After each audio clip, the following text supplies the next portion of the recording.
ಎಲ್ಲರಿಗೂ ಮತ್ತೆ ಸಂದೇಹಗಳು ಬಂತು. ಆಚಾರ್ಯ, ವರಮಹಾಲಕ್ಷ್ಮಿ ವ್ರತವನ್ನು ಯಾವಾಗ ಆಚರಣೆ ಮಾಡಬೇಕು?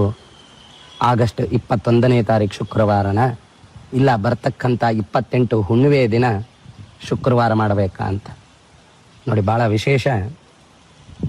ನಮಗೆ ವರಮಹಾಲಕ್ಷ್ಮಿ ವ್ರತ ಕಥೆಯಲ್ಲೇ ಇದೆ. ಚಾರುಮತಿ ದೇವಿ ಅಂತಕ್ಕಂಥ ಸ್ವಪ್ನದಲ್ಲಿ ಬಂದು ತಾಯಿ ಹೇಳ್ತಾಳೆ, ಹುಣ್ಣಿಮೆ ಮುಂಚೆ ಬರ್ತಕ್ಕಂಥ ಶುಕ್ರವಾರಗಳಲ್ಲಿ ಮಾಡತಕ್ಕಂಥದ್ದು ಅಂತ. ಅಂದರೆ ಹುಣ್ಣಿಮೆ ಮುಂಚೆ ಬರ್ತಕ್ಕಂಥ 2ನೇ ಶುಕ್ರವಾರ ವರಮಹಾಲಕ್ಷ್ಮಿ ವ್ರತವನ್ನು ಆಚರಣೆ ಮಾಡಬೇಕು ಅಂತ. ನೋಡಿ, ಅದೇ ಶಾಸ್ತ್ರಬದ್ಧತೆಯಲ್ಲಿ ಏನಪ್ಪ ಅಂತಂದರೆ, ಇವಾಗ ನಾವು ಯಾವಾಗ ಮಾಡಬೇಕಾಚಾರ್ಯರೇ ಏನು ಅಂತಂದರೆ, ಇವಾಗ ಬರ್ತಕ್ಕಂಥ ಆಗಸ್ಟ್ 21ನೇ ತಾರೀಕು ವರಮಹಾಲಕ್ಷ್ಮಿ ವ್ರತವನ್ನು ಆಚರಣೆ ಮಾಡತಕ್ಕಂಥದ್ದು.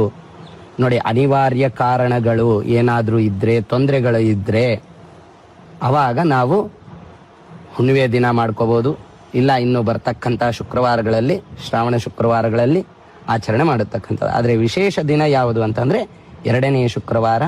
ಅದೇ ನಮಗೆ ಈ 2026 ಆಗಸ್ಟ್ 21ನೇ ತಾರೀಕು ವರಮಹಾಲಕ್ಷ್ಮಿ ವ್ರತವನ್ನು ಆಚರಣೆ ಮಾಡತಕ್ಕಂಥದ್ದು. ಎಲ್ಲರೂ ಈ ವರಮಹಾಲಕ್ಷ್ಮಿಯ ಕೃಪಾಪಾತ್ರರಾಗಿ ಯಾವಜ್ಜೀವ ಸುಮಂಗಳಿಯಾಗಿರ್ತಕ್ಕಂಥ ಒಂದು ಅನುಗ್ರಹ, ಧನ ಕನಕ ವಸ್ತು ವಾಹನದಿಂದ ಅವರ ಮನಸ್ಸಂಕಲ್ಪ ಏನು ಅನ್ಕೊಂಡಿದ್ದಾರೋ ಅದು ನೆರವೇರತಕ್ಕಂಥ ಅನುಗ್ರಹ ಎಲ್ಲರಿಗೂ ಆ ವರಮಹಾಲಕ್ಷ್ಮಿಯ ಅನುಗ್ರಹ ಆಗಬೇಕಂತ ಪ್ರಾರ್ಥನೆ. ಶ್ರೀಮಾತ್ರೇ ನಮಃ.